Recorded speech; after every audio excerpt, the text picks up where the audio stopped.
go through the kind of announcement slide as people trickle in. So today for the Biocurator Working Group, we've got two speakers. So we'll be hearing everything gene curation related today. Marina is going to be providing updates on behalf of the Gene Curation Working Group on the next version of the Gene Curation SOP, version 12, and a summary of updates to expect in that version. And then Christine will be giving us an update on the Gene Curation interface. Um, and then our next meeting is Wednesday, February 11th, 4 p.m. Eastern Time, where we will get two presentations from the Skeletal Disorders and Craniofacial Malformation GSAPs and what they've been working on the last few years or so. Okay, I think we're good to get started. I will leave it to you, Marina. Great. Thanks, Pam.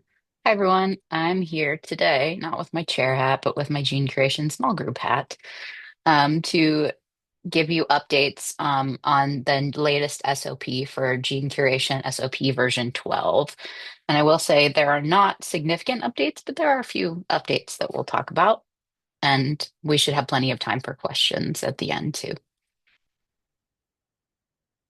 Okay, so a general overview before we dive into more specifics for these. So all links for example curations. So for those used for classifications, we updated them accordingly. We refreshed them. We made sure that they all still made sense. So those have been double checked and refreshed. As always, if you see typos, any issues, definitely feel free to contact us at genecuration@clinicalgenome.org. We do occasionally in a long document miss something. And then all links for external resources were confirmed for accuracy and updates were applied as needed. So just double checking all of that. And then pages, page numbering, and table of contents were updated. And then general text or grammar updates were appropriate. Okay, so specific updates.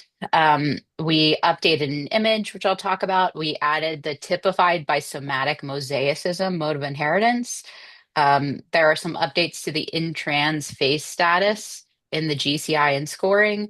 There was an update to a pedigree because there was a typo in the pedigree. And then some of the more significant ones are scoring guidance for single variants observed multiple times, and then acknowledging secondary contributors. And we'll talk all about this. So we updated the gene curation workflow image, which is listed as figure 1, to this one that you see here on the screen. And the reason for this update is the original image did not have disputed and refuted within the image classifications. It also was vertical, so it took up the entire page instead of this horizontal image. And so we just swapped that out for the refresh just so that we had all the classifications listed here. It really is saying the same thing. Okay, so the next addition is the addition of typified by somatic mosaicism mode of inheritance. This is the newest mode of inheritance. You can see it's boxed in this table of mode of inheritance choices in the GCI. It was added particularly at the request of the somatic vascular anomalies GSEP, but any GSEP can use this if it's appropriate. We have it using the same scoring template as semi-dominant so that a curator is allowed to enter both monoallelic and biallelic variants depending on the somatic variants identified. This is really like the lowest lift at the moment until we gather more feedback from this GSEP. So additional features may be added in the future, such as the ability to specify that a variant is somatic versus germline. But the fastest lift that we could have was to kind of lift over the semi-dominant mode of inheritance that didn't have that specification. So that's where we are right now. If you do use this mode of inheritance in your GSEP and you have feedback, feel free to contact our group. We'd love to meet with you to gather the feedback or just gather it via email. And to see all the checkboxes here, so you can score this in the GCI. You can calculate a classification. You can modify the classification. You cannot change the mode of inheritance here. If you realize that you chose this mode of inheritance in error, you are not able to make that edit within the interface. You would actually have to start a brand new record.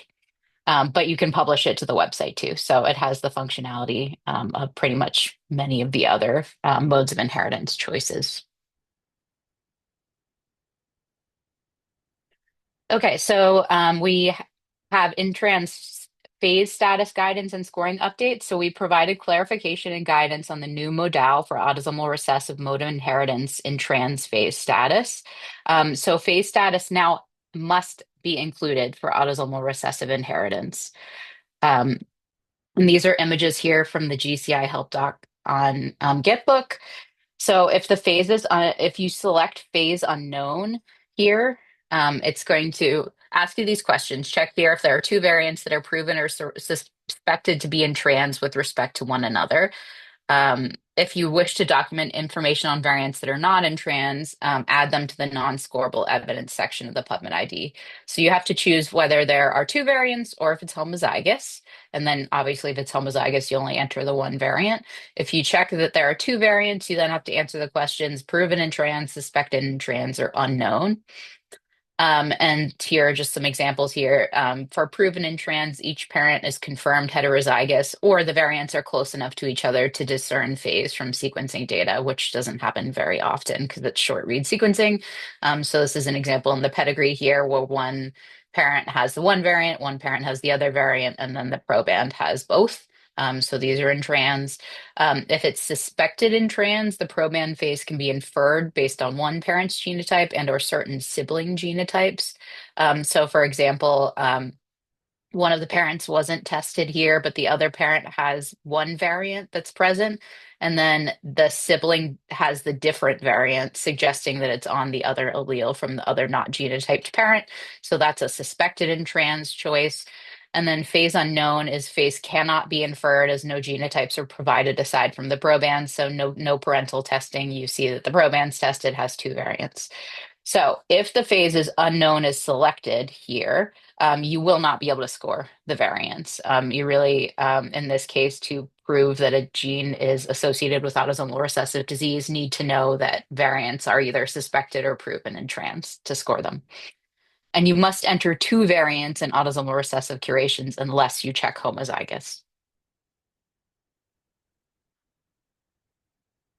The next update we made was updating the X-linked pedigree. So some updates were needed because some text was not seen in the figure and the legend needed updates to correct typos and errors, which was brought to our attention through email. So definitely keep bringing those up as it's a long document. And so this is just a screenshot of the update with all the corrections. Okay, we had received feedback that it would really be helpful to have some clarity of how to score single variants observed multiple times. Um, and this was originally discussed in our Gene Curation Working Group call to really try to develop some guidance in July. So we had some key outcomes that we would update nomenclature and provide clear strategies for scoring these types of variants in various scenarios, including when the variant is not de novo. So if you have the variant that's observed de novo multiple times, that could potentially be scored each time. But there really was a question of when you see a variant that is observed multiple times and it's not de novo, what should you do there such that you don't overscore those variants? So if you have a single variant observed multiple times, what should you do? So we are suggesting within the SOP now that you should ensure that you have accounted for other available variant evidence demonstrating the breadth of the variant spectrum, and then verify to the best of your ability that this is not the same case being reported multiple times, because you really don't want to be scoring that same case over and over again. So then you have to ask some questions. Are there multiple de novo observations of this variant? So if that's yes, that's a little bit of a simpler scenario. You would score each independently per SOP recommendations. Um, if no, you would see this red box here. But let's ask these questions first. Is this a well-studied identity by descent, aka founder variant? If it's yes, you should try to use available case control studies for the SOP recommendations. If no or no available case control studies are there to score, you would want to see this. So if the other scenarios don't apply, you would score the variant once, initially under the case level data per SOP recommendations. You would score the segregation separately if available or appropriate. If the variant is observed again in a different population, you can score it independently. If you're unsure if this is a different population, consider not scoring that because we don't want to continue to score the same population over and over and over again on top of the segregations. And then for if your gene disease mode of inheritance is autosomal recessive, if you have cases in which the variant is observed in compound heterozygosity with a different variant a bunch of times, those can also be scored because at least you have a different second variant and it's not just a homozygous observation, for example. And we really just wanted to emphasize that no single case can score higher than 3 points in the genetic evidence category. So these are just some considerations. It's a good question. So Lucy asked the question, do we score the variant at full strength or reduce score at the subsequent observations in different populations? Um, I think we had suggested you could score it independently, so you could, in theory, score this at full strength. I tend to be conservative in my scoring of gene disease relationships, particularly if you're only seeing one variant over and over again. So that's something you should discuss with your GSEP and try to do this in a consistent manner across your curations. But in theory, if you know that it is a separate population, you can score it independently and potentially at full strength, although I would likely reduce in my scoring.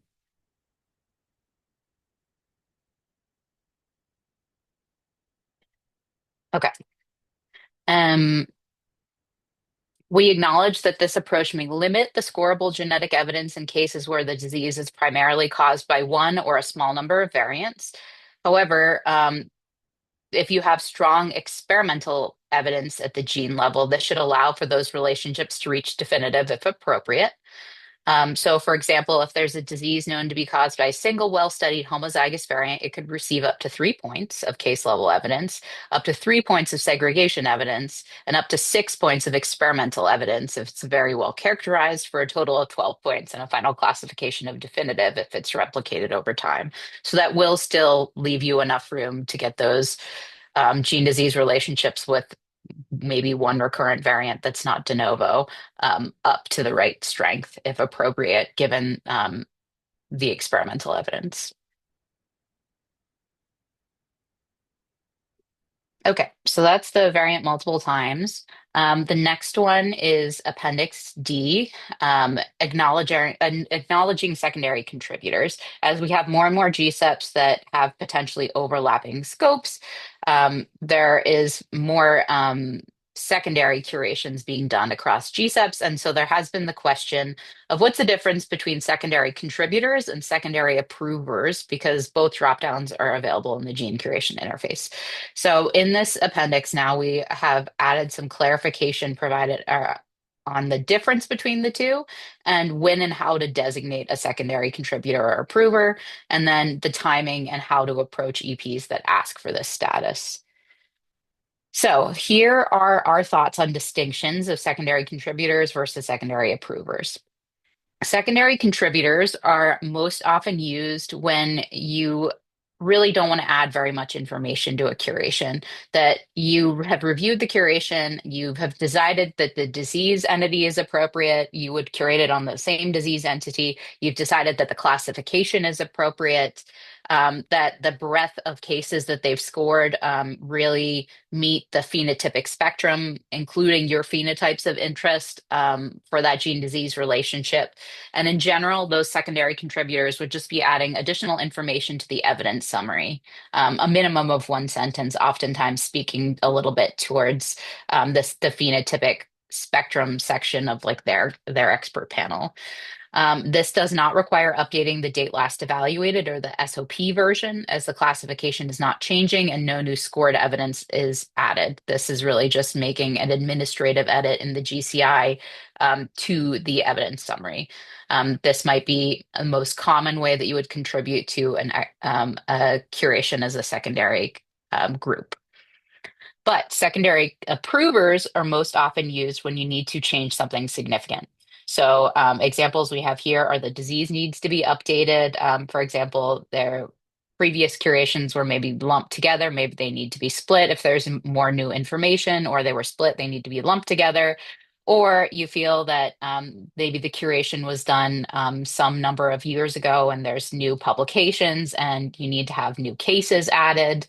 Um, or you really feel that the GSEP potentially didn't represent the phenotypic spectrum fully with the previous curation. So you would be requesting to add additional scored evidence like cases, experimental data. Maybe the mouse model with your phenotype evaluated wasn't scored in the curation previously. If it was a definitive one, maybe it's not appropriate, but if it was like a moderate one, adding that additional scoring could really count. So in this case, since new scored evidence is being added, the date last evaluated in the SOP version must be updated as appropriate. And in that case, you would list the GSEP as a secondary approver. So for secondary contributors, we have some suggestions about the timing and approach. So if your group identifies a gene of shared interest, please reach out to the coordinator to discuss steps needed for contribution. That primary GSEP owns the record and will typically be the ones to make the edits. So coordination among the groups is helpful and appreciated. Work with that GSEP to reduce the burden of data entry. So you should provide all curated data to enter for additional cases, the final approved evidence summary to copy and paste in the GCI, et cetera. Um, Additions to the GCI evidence scoring or summary statements do take time. And remember that those records that are SOP version 8 or earlier will require updated scoring. So as soon as you open up those curations, those are going to take more time to edit. So discuss your approach with the primary record holder and be willing to compromise for adding additional evidence, particularly if it's not necessarily changing the classification if it was definitive already. Um, in general, it's appreciated if these requests are granted, as it helps users of the website identify relevant genes across GSEPs, because then it gets displayed in both GSEP scopes on the website of curated data. And some diseases span multiple clinical domains, so syndromic genes. And if there's any concern, reach out to your CDWG chairs, grant liaisons, or coordinators. And for acknowledging the contributors, only one of the secondary attributions should be used per group per curation. So a collaborating expert panel should either be a secondary contributor or a secondary approver, but not both. So if you're collaborating from the beginning or adding scored evidence, choose that secondary approver dropdown. If you're adding information just to the evidence summary after the curation is published, you should choose that secondary contributor dropdown instead. And then for the GSEPs entering the record in the GCI, you'll be acknowledged as the primary owner of the record and acknowledged on the final published record on the website. Do not list your own affiliation as secondary anything. This can result in errors in the display of this curation on the website. And just to remind everyone, the fields that can be edited here are in white: the approval review date, the secondary contributors, the secondary approver, and the evidence summary as administrative updates. And then they can be saved and republished. So for the curation reason, you would have administrative update error clarification, and you would add in contributors. The approver is the approver section here. You would see the contributors here. And you would click on the pencil to edit that evidence summary. But these administrative updates are convenient because it wouldn't necessarily open up those curations that are SOP 8 or earlier and require extensive re-edition or updating of the curation record. And so this was one of the previous updates, if you remember correctly, in the Gene Curation interface. Okay, so I think Christine is going to talk about population data in the GCI, so I'm going to stop sharing. All right.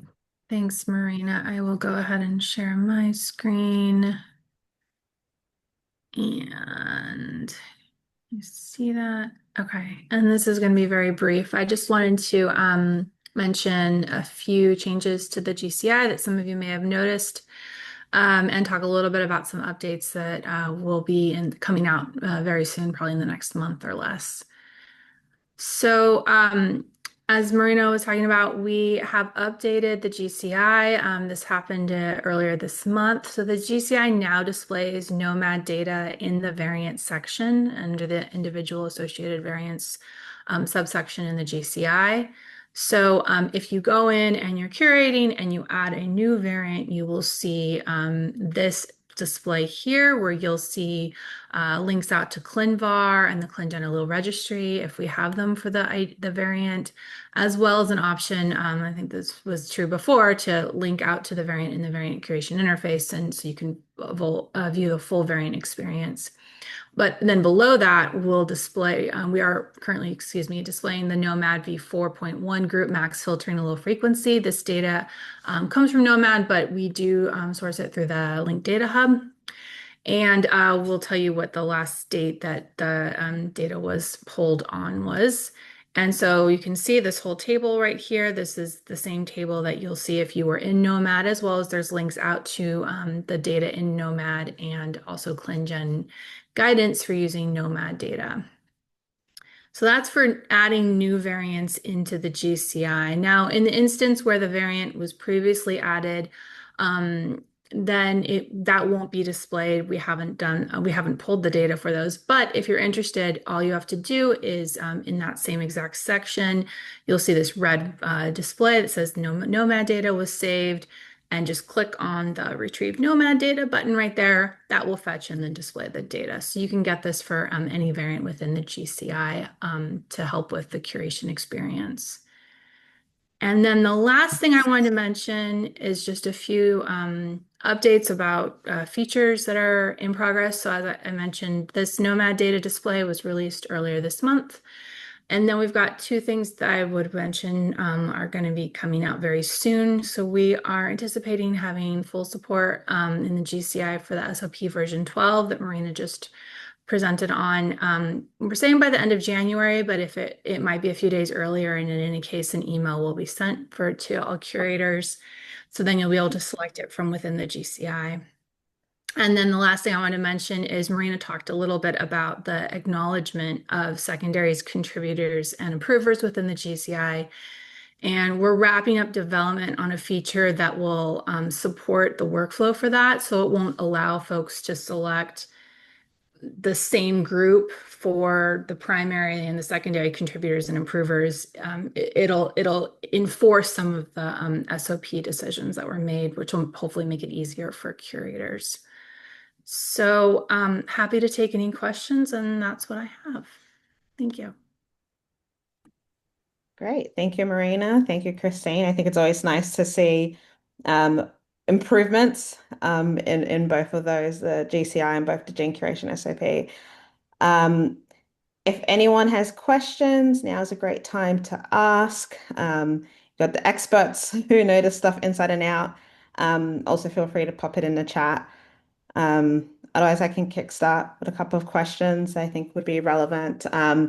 Actually, one that may or may not be controversial. Marina, do you have a timeline of when we can expect V12 of the SOP, the Gene Curation SOP?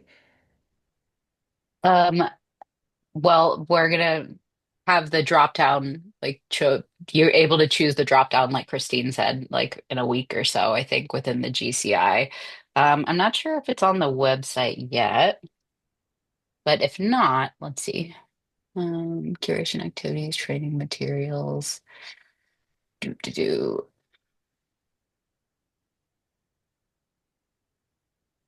And this is the actual Gene Curation itself, the SOP, Marina?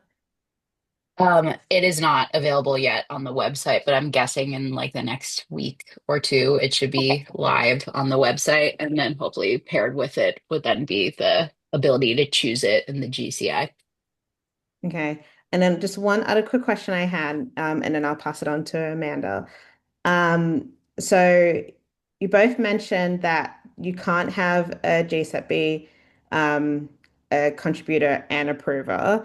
Can you have one, if you've had multiple GSEPs collaborate on this curation, for example, can one be a contributor and one be an approver? So in essence, can you have the primary GSEP, that's one, and then a different secondary contributor GSEP and a different secondary approver GSEP? This is not something that should happen too often, but for example, in one of my groups, we are dealing with this at the moment. So is that a possibility to have like three different GSEPs involved in the one curation? Or is it maxed out at two?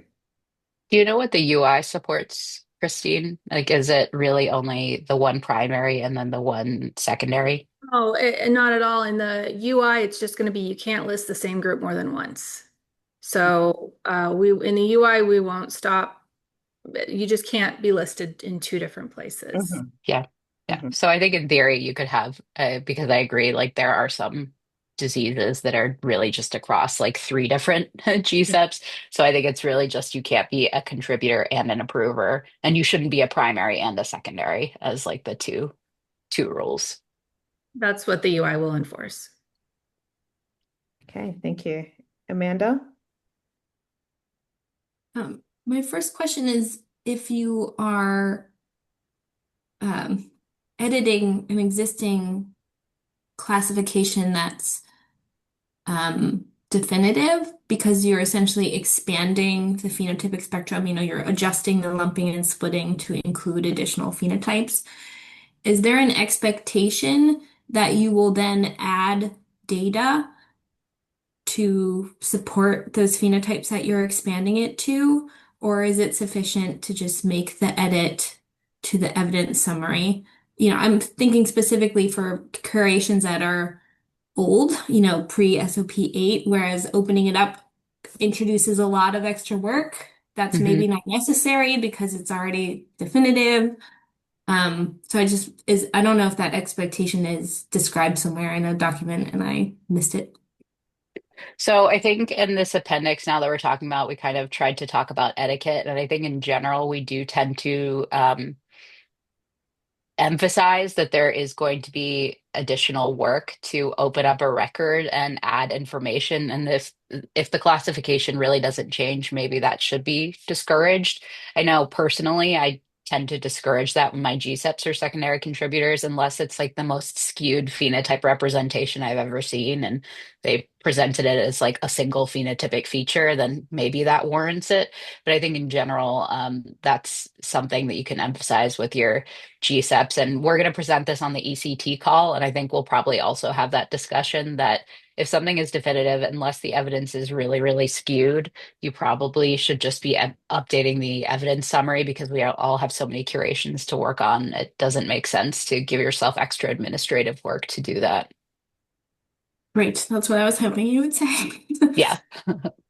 And then I actually had a second question about the more explicit definition of what suspected in trans means. You know, that idea was built into SOP 11, but it wasn't as explicit as to what it meant to be suspected. So I'm just thinking about this in the context of adult onset autosomal recessive conditions, where a lot of times cases don't have phasing information because parental samples aren't available. And so there will normally be some evidence of phasing for, either from experimental evidence or there are some cases that have been phased. But I can imagine it requiring a lot more work to sift through to try and find those small handful of cases that had phasing done versus a large number of studies who had panel testing and no parental samples. And there's no, the only thing you have is the two variants and the fact that the phenotype is specific and rare. That is sort of telling you that, yes, we suspect these are going to be on two alleles. So I'm just wondering what kind of wiggle room expert panel have to sort of set their own expectations about that. Yeah, it's Does a that great make sense? question. It's a great question, and that happens a lot in the hearing loss domain, which is one of the first ones I started with. And I agree that even in clinical testing labs, you just don't get much information oftentimes to phase anything. And there is kind of the expectation that it's more likely, like you said, if the phenotype is rare and specific, that the alleles are in trans. So I would say that's just an example that I provided of like the screenshots and the help docs. I would say as long as your GSEP is consistent and clear potentially in like your manuscripts, anything like that, about how they're scoring suspected, and at least like acknowledging that it's suspected. Like I think you agree that you would never want to say that something's confirmed in trans if it is like those panel testing cases that are just two variants and you don't know anything else.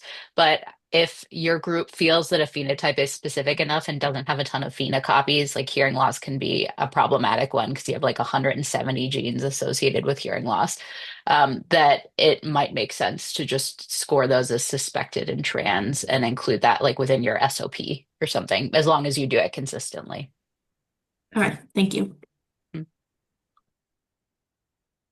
Okay, question for Christine that I think might be relevant for individuals on the call. So, with the phasing now being required for autosomal recessive curations, for curations that were done in the past, if one was to go and open it up and make an edit, will it force the curator to now have to select whether it's suspected, unknown, or confirmed in trans? That's a really good question. I believe that feature was released in August of 2024. So there might still be curations or recurations out there, obviously. I can get back to you, but I don't know that answer off the top of my head. That is totally fine. I think it's something I always think about when going back to the older curations, like what am I about to trigger here? Yeah, yeah, off the top of my head. Okay, great. Is there any other questions from those on the call? Marina, I really like the slide you showed of kind of the different scenarios of how to deal with a single variant that's been observed multiple times, because I know that's something that can really create a headache for groups and how to deal with that. So I think having it like really clearly spelt out, like consider this, if not, consider this, if not, consider this. I think that is really going to be helpful going forwards. Um, how is that displayed in the SOP? Is it more written or is it like broken up like that as well? I think it's more written, if I remember correctly. Okay. Well, it's yeah. I think it's great. We needed Yeah. Yeah. Yeah. it.